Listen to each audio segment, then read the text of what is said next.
Okay, good evening, good afternoon, and good morning to all of you joining us from across the world today. Welcome to Pandemic Punditry's new limited series called Earth Member November. Karthik and I decided that we need to sort of take a little break from. We had a series called Putting the Planet on a Pandemic Diet, which focused on sort of the impact of everyone's diet on pandemic and also the post-pandemic world.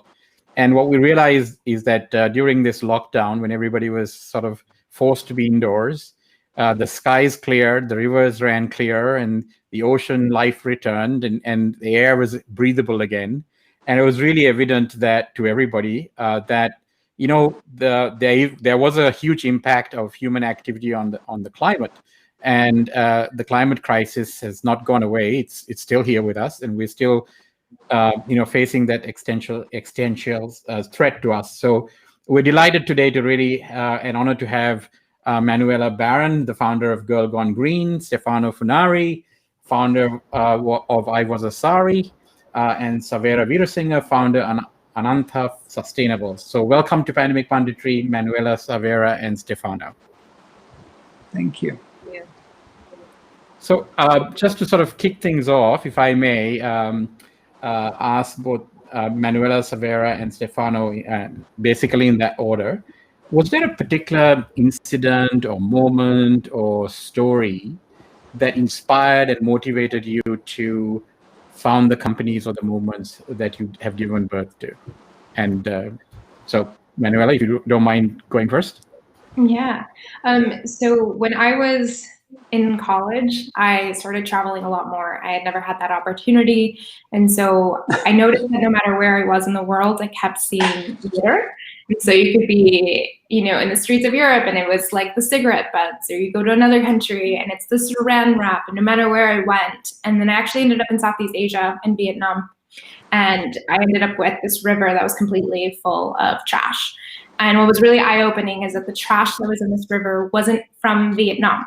And so your first instinct is to think wow, I can't believe they're not managing their trash properly. And then they start pulling out the trash and they go, this one's from China, and this one's from the USA, and this one's from all these different places. And then that really opened my eyes that it is such a global issue that impacts certain places disproportionately, and kind of go on the journey of how am I part of the problem and how can I be part of the solution? Great. Savera? Yeah, I think for me, specifically with Anantha, there was a kind of incident. Maybe a lot of people have heard of it if you're based in Sri Lanka, which is the Mika Ramulla crisis, which was a kind of huge landfill, not even an official landfill, collapse, and took 32 lives. So literally people were drowning in waste. And I had started a community forum that was the kind of catalyst to try and understand, what is going on. And I was running a packaging company at the time. I was almost kind of embarrassed to say that I owned a packaging company. I wasn't doing something directly related to, individual consumer packaging, because that, was contributing, 40% of all that of the waste. So that community forum kind of sparked me looking into kind of consumer packaging, primarily where the individual consumer has, more awareness, and they have, kind of creating that access. So I realized it wasn't apathy as much as it was access. In Sri Lanka for sustainable packaging, so it was just kind of more out of need and desperation that we, as a packaging company, started sourcing and supplying sustainable packaging, and then going into community events and stuff like that. So there was very much a catalyst, and then all of the factors that here in Sri Lanka and globally, as Manuel said. So that's kind of started. Stefano? So I spent most of my adult life searching for meaning. I was in a management career, and I was actually living in Switzerland before moving to Asia, and then suddenly about 10 years ago I quit my job in Zurich, and I decided that I wanted to be a social change maker, and I moved to India, and there I started working with children, street and slum children in Mumbai, And I soon realized that basically there is nothing really scalable and sustainable unless you work with the women who are behind these children. And so I was looking for a business idea, and then by chance I was working on a street children project now 6-7 years ago, and I ended up by chance in a warehouse full of thousands of saris, and I entered. I said, "Wow!"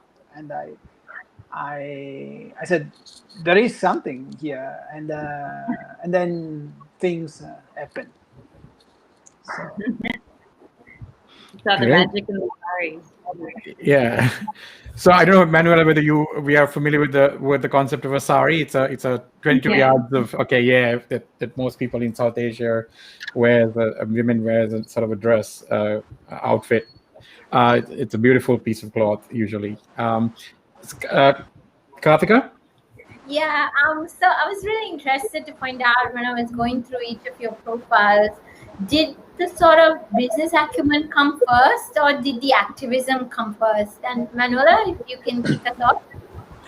No, completely activism. I was working other jobs. It wasn't even in my mindset. Like, I knew that people could make money from certain social media worlds, but it never didn't occur to me at the time. And it took me probably like 3 years to actually monetize in a way that was sustainable to myself.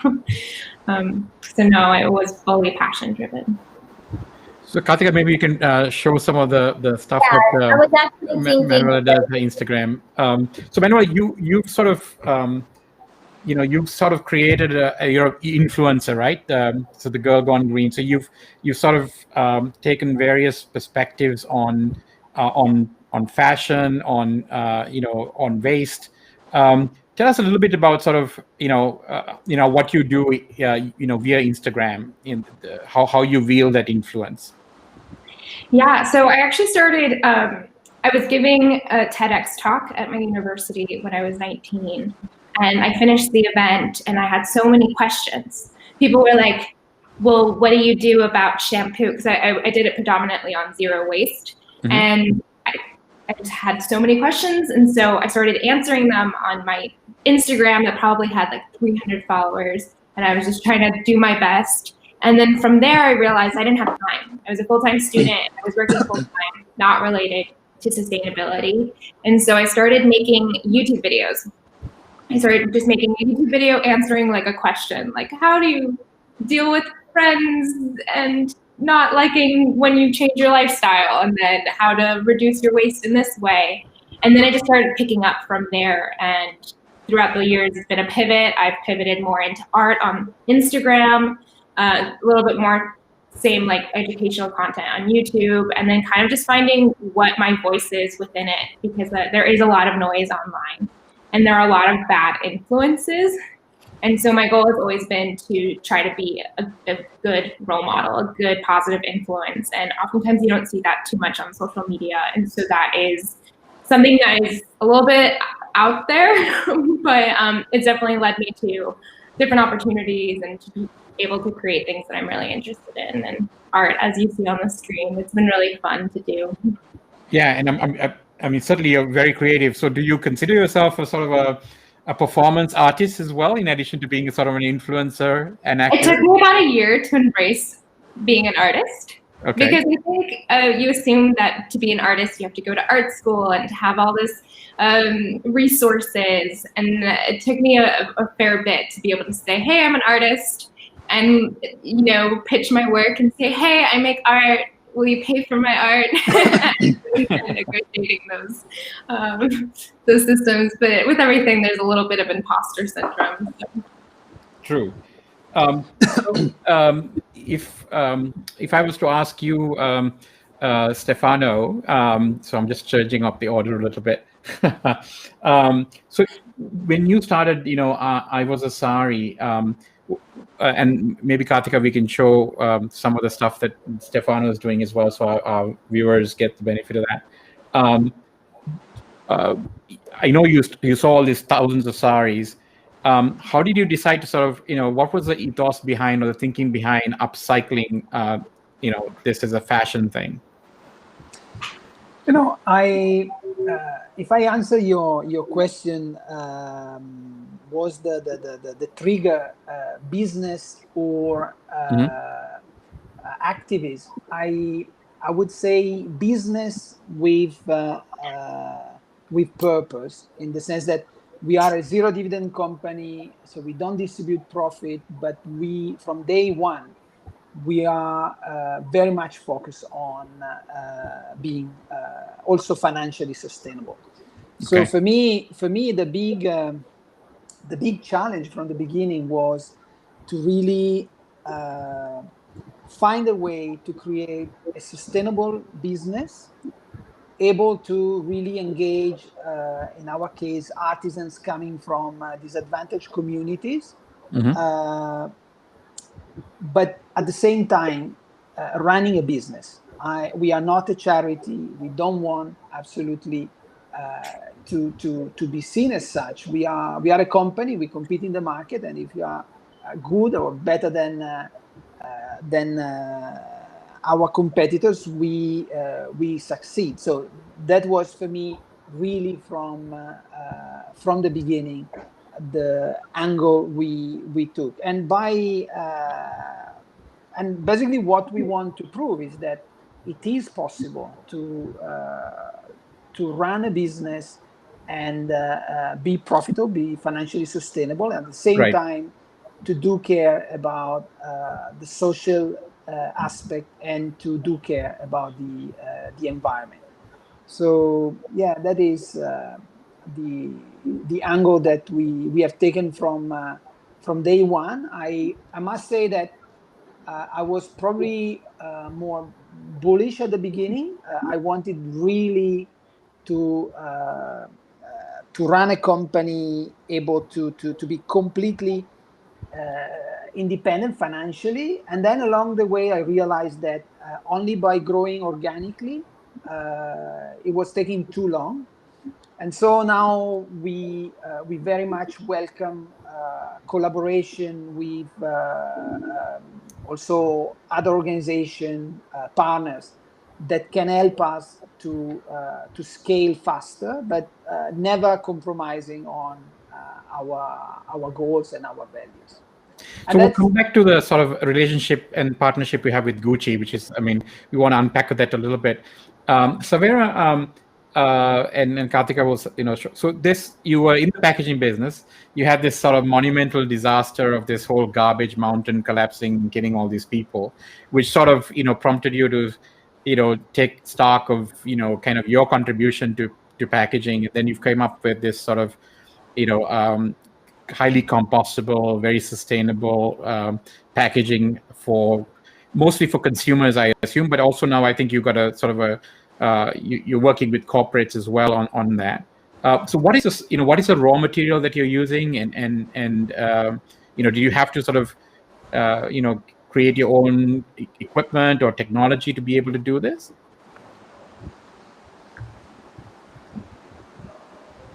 I think you're on mute. Sorry, kind of cut out the background noise and cutting out myself. But I think for me, when I wanted to start Ananta, it felt really urgent at the time, and there didn't seem to be anything that was being created or manufactured. And having I was running a manufacturing factory at the time, a packaging factory, but that was for industrial packaging. And I guess for me, it was just sourcing, finding the most available solution, and because it wasn't being manufactured in Sri Lanka, it was about sourcing and finding the most cheap options that could compete with plastic, so that you're kind of removing barriers to access. And so it was sourcing. So for me, the model is, as the role that Ananta plays, is as a kind of a collaborator, is how can we source all the people that are making amazing packaging. So some of the packaging, like the paper bags you're seeing, we make from offcuts and the other packaging is sourced from different manufacturers, all out of Sri Lanka, unfortunately. So we are trying to source and kind of bring together and create packaging where it doesn't really exist here. because the focus is 100% compostable packaging, and Okay. the market is really young, unfortunately. Right. So we're just trying to create a market while we're going, and then kind of source and gather as many people along as we can. And just to tie that back to your Karthika's original question of, is it activism or business? For me, it's always been activism. I was kind of raised like that, so I was always interested in what the nexus, how business can be at the nexus of sustainability, and just awareness and education. So how can we, as a business, instead of having a marketing and advertising voice, how can we use that for an activism voice? Or,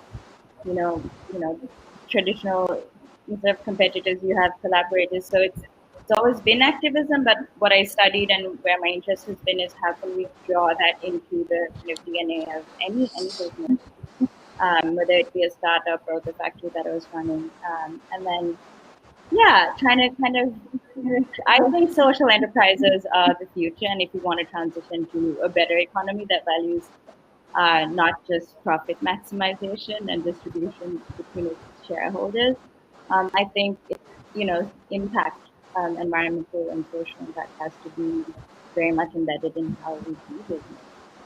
So it's a long-winded answer to the question. No, well said. Karthika? Yeah, I actually have a really interesting question for Manuela, because I was going through her YouTube page, and you told this really interesting story about Kaminsky, the forger. Oh, yes. And you told it so well, and it was so inspirational about why one person is enough to take action now. I was wondering if you can repeat that story for our viewers. Yes. Can I repeat it as well as I probably did then? Probably not, but I'll try my best. I read an article, so I was 19, and I read an article about a man who, when he was 19 years old, he was living in France during World War II, and he started forging papers. And he would spend all this time forging papers and documents for families so that they could escape, and so they wouldn't end up in these camps. And he basically had this view of, like, if I sleep, X amount of people die. And so he just dedicated himself to do that. And he was putting himself at risk, and he was putting all these other people, at risk, because he started working with friends. And I really enjoyed his story because he said, like, if not me, who? Like, he was 19 years old. Adults could have, older adults could have taken charge. Other people could have done it.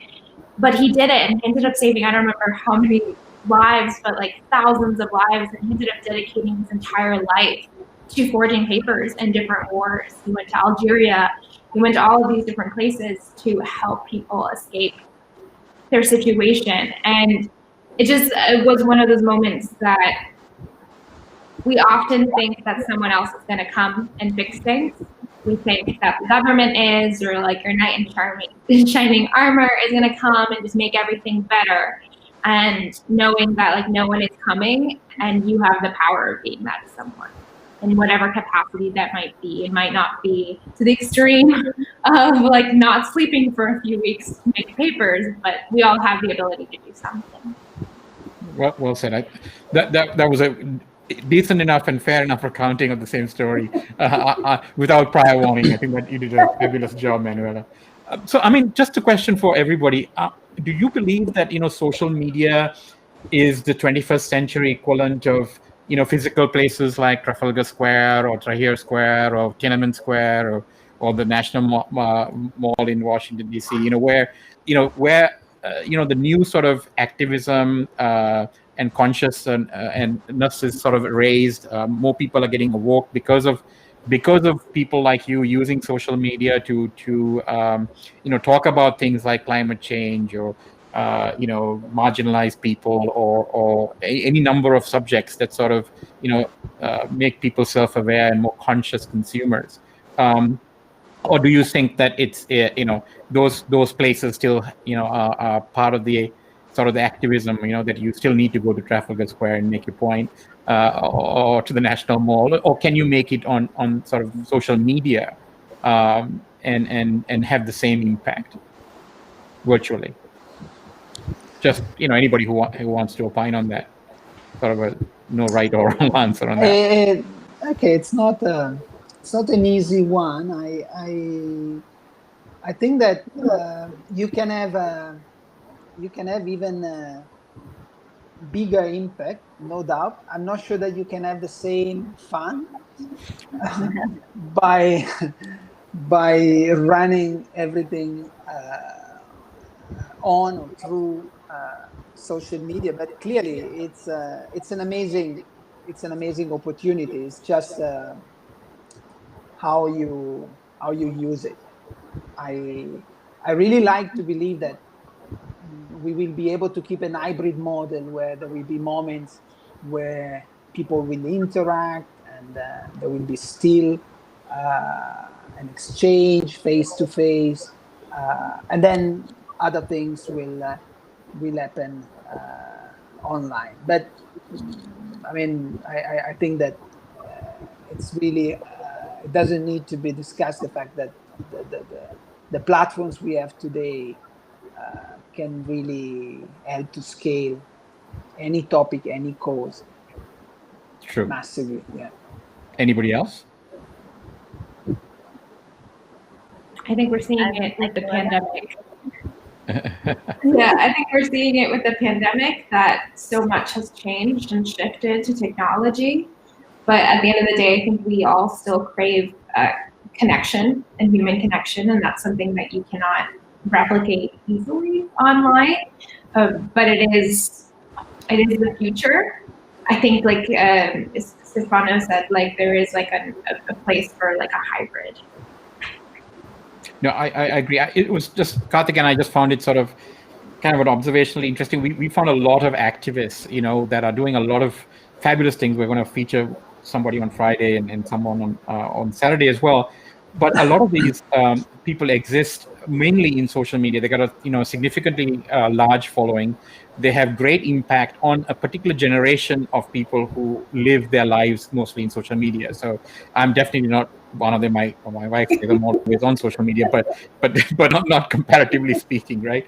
So a Gen Z person or a millennial, I think that that's where they sort of form a lot of their own thinking around this and become more aware of what's going on in the world. And I think in that sense, it's a very powerful thing.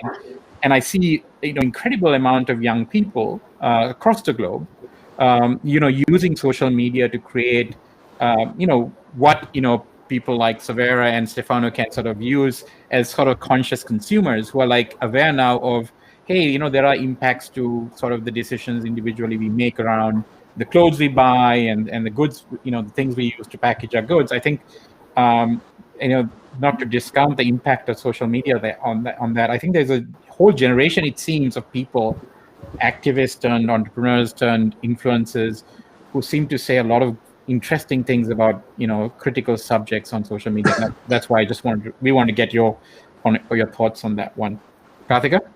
Yeah, so it was really interesting for me because each of you guys in your own way is doing something practical that everyone can sort of adopt at home.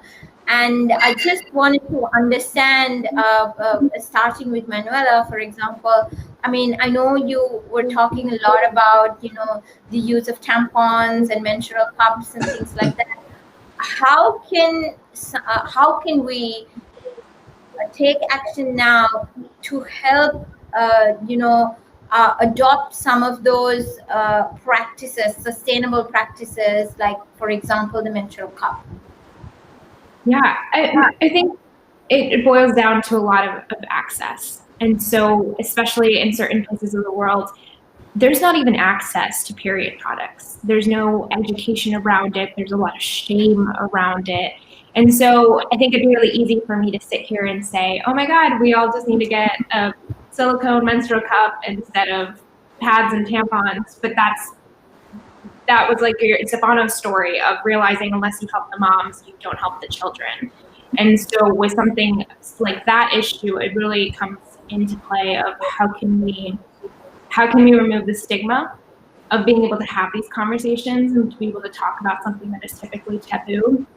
And then how can we kind of focus on the sustainability aspect, whether that's not pouring chemicals on menstrual products, which is what a lot of companies do, or packaging and having different ways to package it and sustainably, but really make it something that is accessible for all, because currently it's not.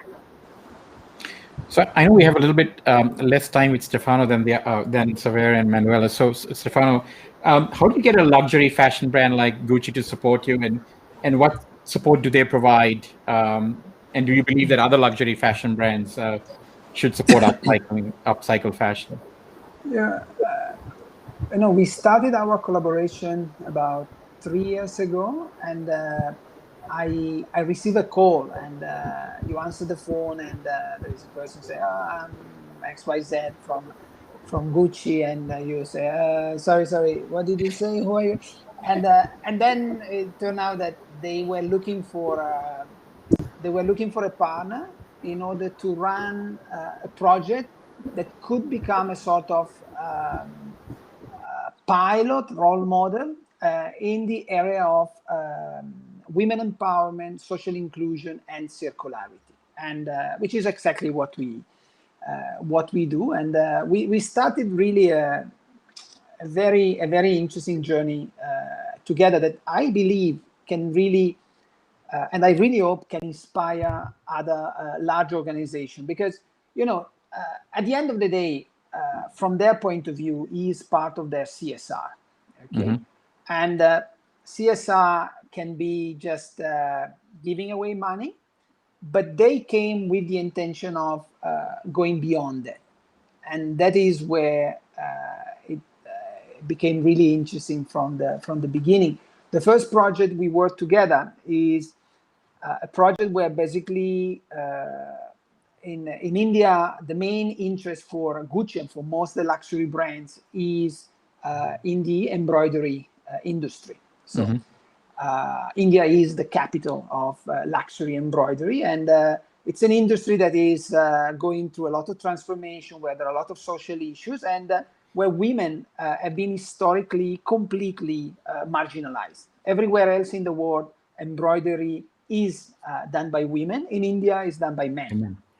And so we started discussing this, and they said, okay, why don't we try together to create a small space for women in embroidery, which is an industry which is going also through a vocational crisis. It takes really a lot of effort, dedication, and the youngsters are not so willing to spend so many hours at the frame. And so if you project 10, 15 in terms, why not to try to involve women in this industry? And so thanks to their support, we have trained an initial group of women. We are still struggling to scale that, but the concept is super powerful, and we have developed now a very comprehensive training program that we are going to launch soon, which is going to be freeware. So we are going to give this training to everybody who is ready to basically sign an agreement saying, I'm not going to use it for commercial purposes. And the idea is really to create these opportunities. Another brilliant thing that we are doing together, which is really for me an inspiration for many other companies, is that Gucci has an internal volunteering program, which is called Gucci Changemakers. And through that, employees are allowed to take few days in order to support a cause which is close to their heart, and they are paid during those days. So basically, we are using that massively. We need experts in any area. They come, and lately we have started collaborating with the creative team. So the team of Alessandro Michele is sparing some days, and they co-design with us. Honestly, I know where we come from. I know who we are. And so for me, to send some of our artisans who have never been anywhere else outside Mumbai and the village where they come from, I mean, to go on a flight, fly to Rome, and work for a week, cheek to cheek with the best tailors, the best creative, it's amazing. something. And it's beautiful to see that basically they were there, and the fact that next to them there was someone making a special outfit for Elton John or for them was absolutely irrelevant, because not being a Bollywood hero, he was Elton John. Okay, good. Let's focus. Let's focus on our side. And so, for me, the beauty of this experience together is that companies, large corporates, they look at CSR in a very traditional way, and they think that is about, okay, allocate this budget. That's not where they have the real assets. The real assets are the thousands of people working for them that are desperately searching for meaning. And if companies really create the opportunity to use their skills in order to spend a small amount of their time in order to have impact, uh, I cannot see anything which is more win-win-win than that. People are motivated. People come work like a couple of weeks with us in Mumbai, and you can see the drive, you can see the motivation. They work till late, and basically those are supposed to be their holidays, and they go back fully energized. They are happy, we are happy, the company has achieved something.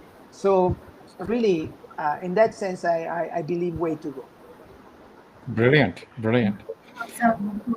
So, Savera, I mean, what are your sort of plans, right? So now, I mean, you're trying to get this packaging. I mean, are your plans for like island domination in Sri Lanka, or is it more regional, right? Sri Lanka is a small market, right?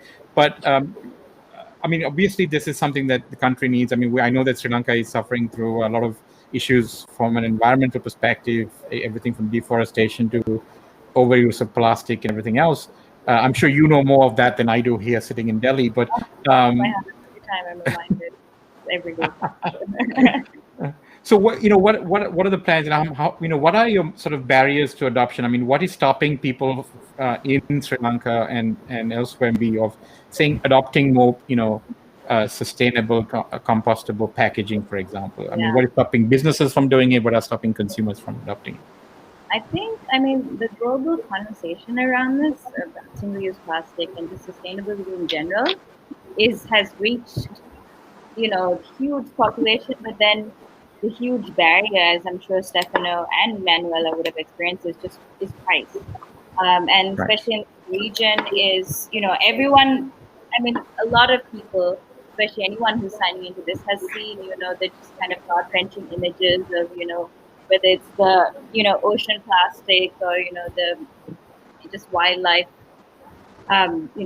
being decimated because of pollution and waste.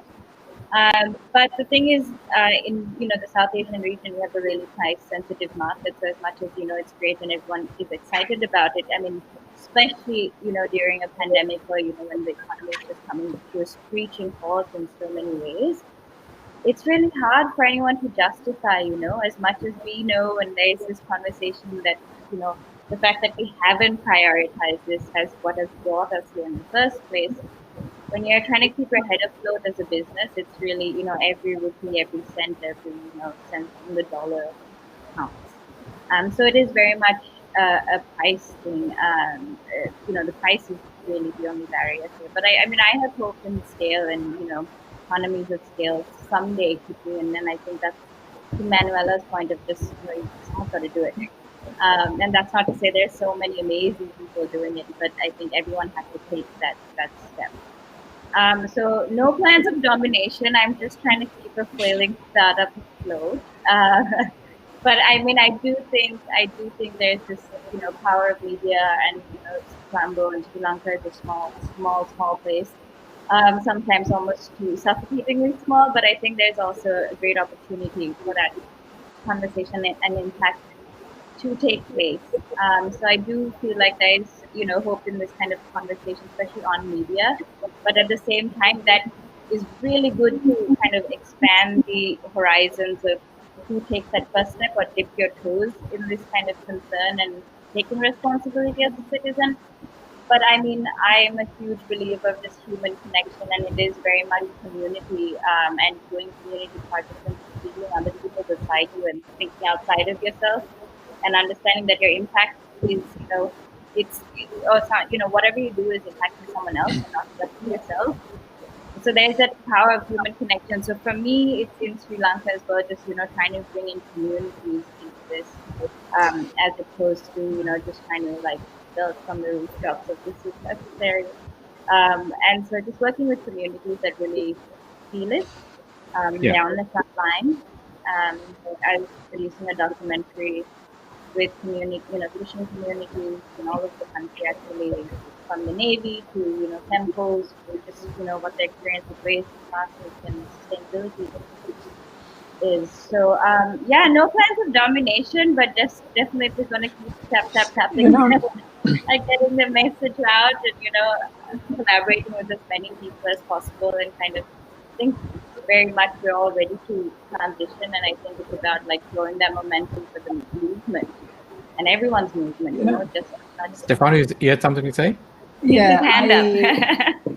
I normally I'm very careful in thinking about the role and the involvement of the government. But in this specific case of packaging, I think that they are the ones. They can really Make a difference. They can really make a difference. And if you look at Sri Lanka, I mean, Sri Lanka is a tropical paradise, and the future of Sri Lanka is linked to its ability to preserve that. Mm-hmm. So you don't need to be really enlightened to really understand. And I really hope that in Sri Lanka and everywhere else, the governments will not forget what are their duties, and there are some low-hanging fruits, and packaging is one. Yeah, agreed. Manuela and Stefano both, I mean, what do you think is the biggest barrier for adoption of, upcycle fashion, right? So, I mean, during this pandemic, I've suddenly realized that I don't need a closet full of clothes as such, because I'm seem to be wearing the same outfit every day, and it doesn't seem like it's impacting my performance in any way, right? And so you sort of get used to this comfort and safety in wearing something that doesn't take too much work or effort. But what do you think is the main adoption barrier for upcycle fashion? What do you think is stopping people from saying, hey, I want to embrace that? And maybe what might help is if you can give us an idea of the impact of fashion industry itself and the apparel industry generally from a climate perspective. So people think, what is the big deal? Why are people, reusing old clothes? Normally people don't associate apparel and fashion with environmental issues. But maybe you guys can supply some data to sort of break down that myth or barrier. Anyone? Yeah.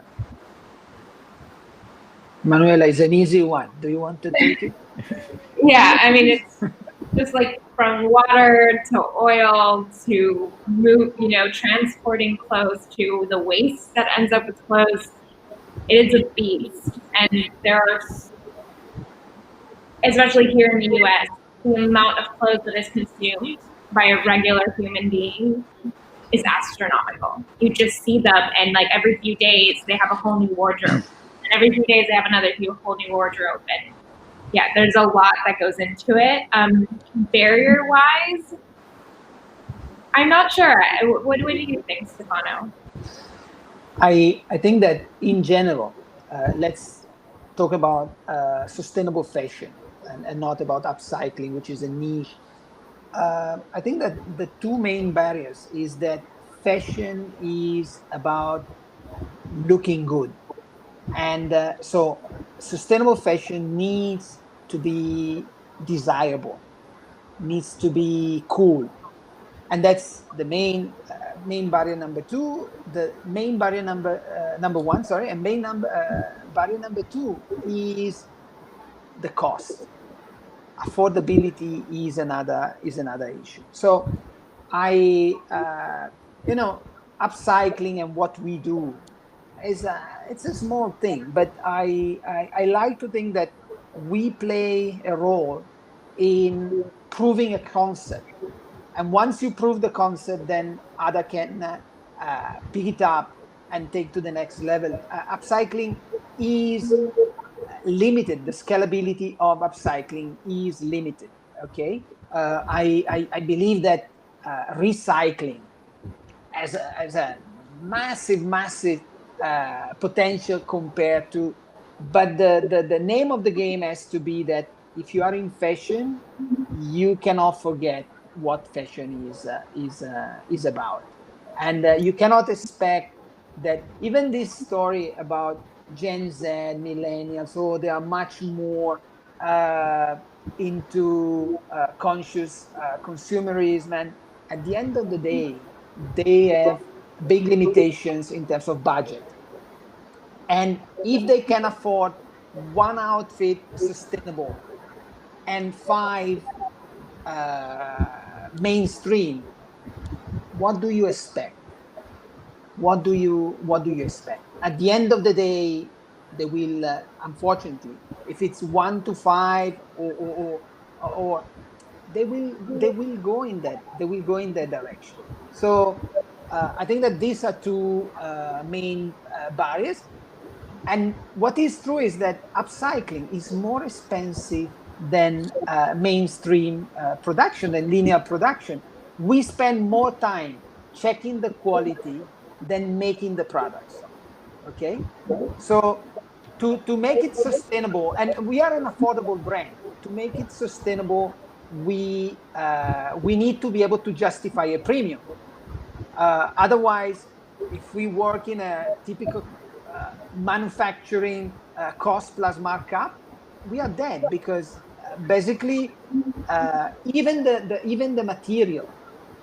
Trust me, I would be able to buy cheaper the sari or the fabric if I would go to the market with the volume we have now, rather than spending the huge amount of time in searching for the dead stock, post consumer, and so on and so forth. So at the end of the day, it has to be recognized that circularity and sustainability comes with a cost, and consumer have to be ready to accept, to pay that premium. But the amount of premium is key. If it goes crazy, then we cannot blame the consumers. I've noticed something in sustainable fashion. Again, yeah, price is definitely an obstacle, but I've noticed that it's kind of become just as sensationalized as regular fashion, as I see these girls over consuming sustainable fashion. Like, I see them do like unboxing their hauls of Everlane clothes again and again and again every season, to the point where I don't actually see that it's sustainable. Like, maybe along the way, in a few supply chains, they might save a little bit of water or use a little bit better cotton, but I don't actually think it's sustainable. I think there is a huge need for upcycling, but we've lost the trade. And I know that that's something that you're working on. I personally have been learning more and more about sewing, and no one in my life sews. I can't ask questions. I can't say, hey, can you help me with this French seam? I'm messing this up. Like, no one in my circle of life knows how to use a sewing machine well. And this is like a lost art where we could refashion things over and over again, and that would kind of fix that little issue. So it is like a very large problem, but I do think that the art of upcycling could be something that we see this younger generation taking on for themselves, and that could solve a bit more. Yeah. Well said. To Saveri, to your point earlier, I mean, you're looking for sort of this conscious consumer, obviously government help. But I think that, the role that somebody like Manuela plays, and the reason we sort of brought her into this conversation is I think we want to show the two sides of this coin, right? So one is that, there are companies such as Stefano's and Savera's that are really making things that are sustainable. But I think you need to create buyers for that, and let's say influence the buying decision of people, awake people to the idea that you can consume these things, and it is sort of cool and hip and almost the right thing to do, right? Not almost the right thing to do. So the role that someone like Manuela plays in sort of creating that awareness, making it fun, sexy, fashionable, beautiful, whatever you want to, whatever adjective you want to use. That's such a vital role in this sort of ecosystem that I think all of you are trying to build across the board here. And I mean, Karthika, any more sort of last questions? I know, Stefano, you have a hard stop in 45 minutes. I'm conscious of that, but yeah.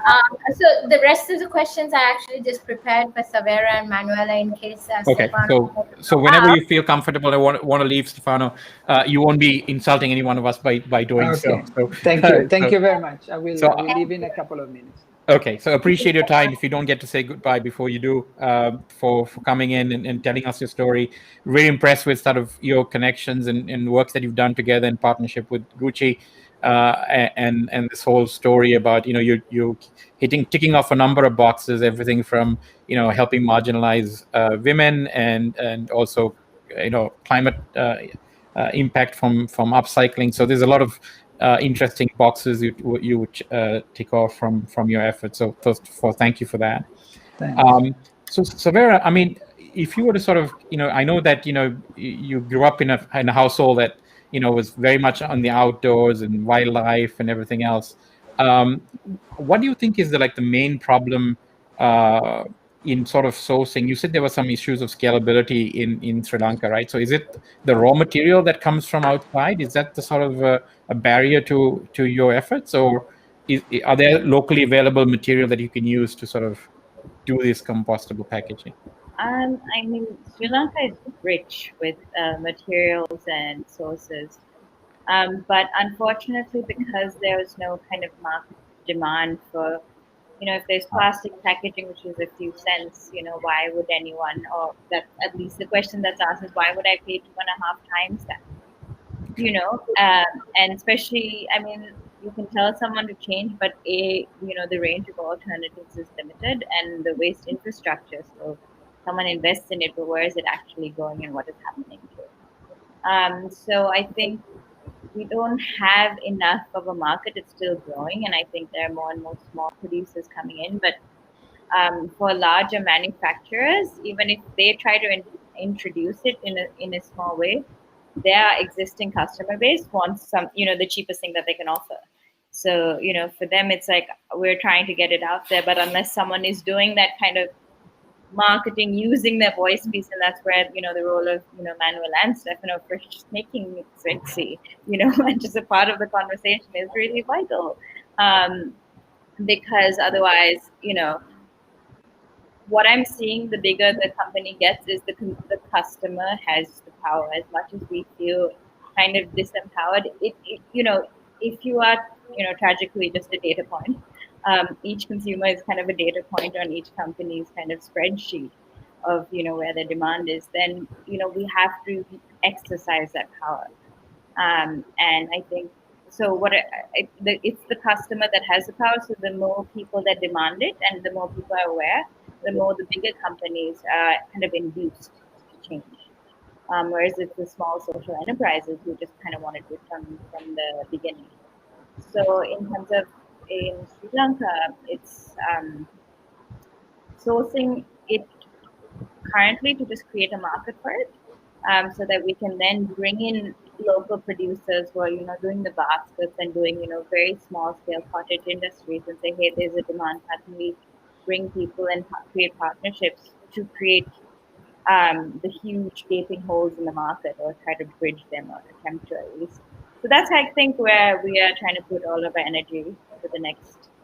I'm wondering whether there's packaging is something sort of I'm focused on a little bit more because my wife is in the midst of starting a company that deals with food product, and she's very, very interested in sustainable compostable packaging, right? And she's completely no to plastic, but the product she's in R&D right now requires sort of cold storage and various other factors. But one of the things that I hark back to is in my childhood, whenever there was a package that something came with, we always found another use for it, right? So it never nobody threw it in the garbage, right? So somebody would, if it was a box, they would use that to store something, or they used it, they had multiple purposes. They would sort of repurpose it for something around the house. You very rarely threw it in the garbage. And today, I mean, maybe because plastic doesn't lend itself to that very easily, people just chuck stuff, right? And I'm as guilty as anybody else of that. And I'm wondering whether there could be a collaboration between Manuela and you, where some of the packages, if people say, "Hey, I get this box, I may have eaten lunch on it, or I got something with it. Now, how can I take that box and make it something else? So I can, and that's hip and cool to do that. It's almost like a DIY, do-it-yourself project, but it repurposes itself to something else. So you don't really throw it anymore. And so that's what I think is sort of interesting when I look through Manuela's Instagram. I mean, all the numerous things that people seem to make with these things. I think that's interesting. That's an angle that people seem to be missing, right? It seems like a single use, right? You just use it once, and then you just chuck it. And I think that's a new sort of consumer trend. It was not so 30, 40 years ago, for sure. And I think I think that's very much to do how people place value, and mostly how brands place value, right? When you're buying something, you don't think I'm paying for the packaging as well. The packaging is this kind of extrinsic, intrinsic thing that it's there, it's ubiquitous, but it's you're not paying for it. No one is. So why value it? The minute if you buy a basket or a beautiful glass jar, you're more likely to keep it and reuse it. So, and even plastic containers will last for a very long time around it. And so for me, it's okay. We are trying to replace the single use with something that's ideally regenerative. So what would it look like if there's seeds, and there is seed paper and mycelium packaging that you would toss into the soil, and then ecosystems of mushrooms or plants are growing. Have you been doing the mycelium? Sorry? Packaging? Have you been doing the mushroom packaging? I haven't. I have a friend who's actually really amazing. He's doing it with all the flowers from pujas in India that are being thrown in the rivers, collecting them and making joss sticks, and then also going. Yeah, we buy them here. It's called. They're amazing, absolutely amazing quality, and the packaging is beautiful. They're called Pool, like PHOOL. Yeah, that's what we use in the house here. Yeah. Nice. Yeah, so they're doing mycelium packaging, and that's in R&D, and then there's an American company, Innovative. So for me, that's like all these amazing people are doing these amazing things. How can we use our voice to help them find markets? That's where people like Manuela or any of these, how can we bring all of this? So ideally, Ananta is to create a platform. So it really needs to be single use, and we have so many lifestyle shifts and capitalist value systems that we need to transition. While we're in that transition, how can we, if it is single use, if it is convenience, can it be regenerative? And in the long run, it's how do we change our valuation of things, and how do we how does it become more useful? How does it become how do we actually see the packaging? I know this is a little bit of a long thing, but when I was interviewing this fisherman, every day he's just out catching fish out in Kalpatri on the west coast, and he was like, I don't get it. Like, it's all this, we see this plastic floating in the water, but when you have a banana, the banana peel comes with it. It's a part of it. The integrity of the food that I'm eating is preserved because of the packaging, or the thing that brings it to my mouth. So why do I treat one with respect and kind of relish it, and then the rest of it is just discarded? Why can't I give it that same consideration of what happens to it? And I don't understand why people don't do that. And his meditation was amazing. And going off that, my favorite quote is from a man called Josh. I'm blanking on his name, but he says that you shouldn't throw the earth in the trash can. And so he always says, don't throw the earth in the trash can. And I love that story because it really is. It's something like it came from the earth, and now we throw it away in a plastic bag and send it to a landfill instead of giving it that beautiful ceremony or composting it or turning it back into a banana. Yeah, exactly. Just compose your ideas and reactions, regenerative. Yeah, so we also just wanted to find out a little bit. So obviously there's some alarming statistics that have come out from some of the scientists who said the first Arctic summer is about 15 years away, right? So that's 2035. So we're in 2020. Just how does that make you feel? And Manuela, obviously, the US has now not officially part of the Paris Agreement, and Sri Lanka, of course, as you're aware, people are trying to save the forests. How does that make you feel? Honestly, anxious. I think there is a ticking clock, and for me, because this is most of my life, even my personal life ends up being mixed with sustainability, that it's a little frustrating when you walk down the street and just nobody is even in your wavelength, and they're at Walmart Black Friday shopping, plastic wrapped plastic, and you're like, wow, like there's just such a disconnection between the earth and I've spoken to a lot of activists that say that deep down the root is because we spend all our time in little boxes, and especially now with the pandemic, we're living in a house in a box and we're not interacting with the outside, and we're not spending those moments, and most people just don't even have access to that. And there's a lot, but you can look at it two ways. You can get anxious and let it cripple what you can do, or you can use that as fuel to keep going. Yeah, I think that, to kind of go on what Manuela is saying, there's such, especially in this kind of really introspective, reflective times that we're in, because we're kind of put in a fishbowl. I think it really is, it's almost magnifies this kind of dissonance that we have within ourselves, and this disconnect to the natural world. And I think that's where we can make these, fast decisions and not even think, what we consume and where it is going. And I think that, on a philosophical level, I think you can zoom out and, say, okay, this is the human condition. Or you can say, how do I go within myself and say, okay, what are the things that I can improve? Everyone is, the whole, humanity is a reflection. I reflect that, those tendencies are all within me. So the more I can change, then I can have more conversations with more people, and then hopefully whoever takes a step along the way. And I feel like it's these kind of conversations and reaching out your hand on either side every time. And a lot of people say people in the supermarket don't care, and it's just so frustrating. I said, yeah, but how many people had a conversation with them, not an accusation, like plastic is the devil and like this is awful, but just like you really want to be responsible for that? Like every one of these goes into a pile that we've all seen perhaps some people, and like we see it. So I feel like there are definitely days of despair. Today was one of them where my partner's also in waste management. We're like, we got to do more. Like, how the hell do we accelerate? How do you keep yourself sane and show up for all the people that you love, and also show up for a business, and also try to like put yourself in this savior complex for the planet. But I think day by day, and it does get overwhelming. But it's just, what else are you gonna do? We're here, Well, it's been a sort of a fascinating hour listening to all of you. We're very inspired. So in January, Karthik and I are going to, we're both vegans to begin with, but we're going to sort of actively promote veganery, which is sort of, there's a huge impact from your diet. That's something simple people can do. You can sort of watch what you put in your mouth, and then you can also watch what you throw out, right? Which is kind of what you guys are talking about a little bit as well.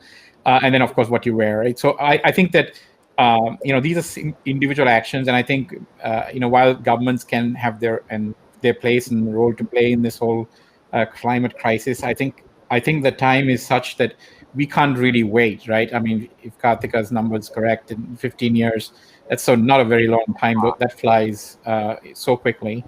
So an Arctic summer is not something we're looking forward to. So we should, each of us, I think, should do as much as we could and take on more of these sort of responsible things that we can do to save the planet and save ourselves in the process. Actually, it's quite self-serving in some sense, right?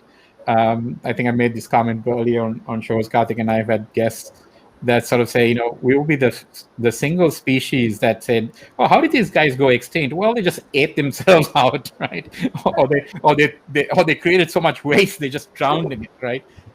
Or they put. I mean, as a species, we may be very smart. We may be sending people up to the International Space Station on a fancy rocket, but it seems that simple stuff like throwing things or packaging things or eating food that's planet friendly seem to be sort of hard to do. Whereas, things like flying yourself up in a rocket seems easier to do. So I don't know. That's sort of a duality that I sort of have to work through every day on this program.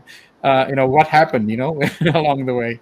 So I'm glad that we had this conversation. It's been highly illuminating. I hope you find it useful, and I hope our viewers find it useful. So thank you very much for spending the Sorry, time. Lami, Yeah, go one ahead. final thing to remember. You want to challenge them to see whether they'll join us in a vegan Lami way. and I are obviously already vegans. We don't know if you guys are vegans, but we were hoping if you are or aren't, you'd take the challenge with us in January. So we're going to throw it out to all our guests. We've had close to 100, but we're gonna open it out to everybody. So if you're interested in doing that, we'll feature you and your progress as we go through the process in January. But we're looking forward to doing that. Happy to. I'm not on social media at all of late, so I don't know how you would track it. But I'm mostly vegetarian and vegan on a daily basis. And I mean, if it's in front of me and I'm out somewhere, maybe. But on my day-to-day consumption is mostly vegetarian and vegan.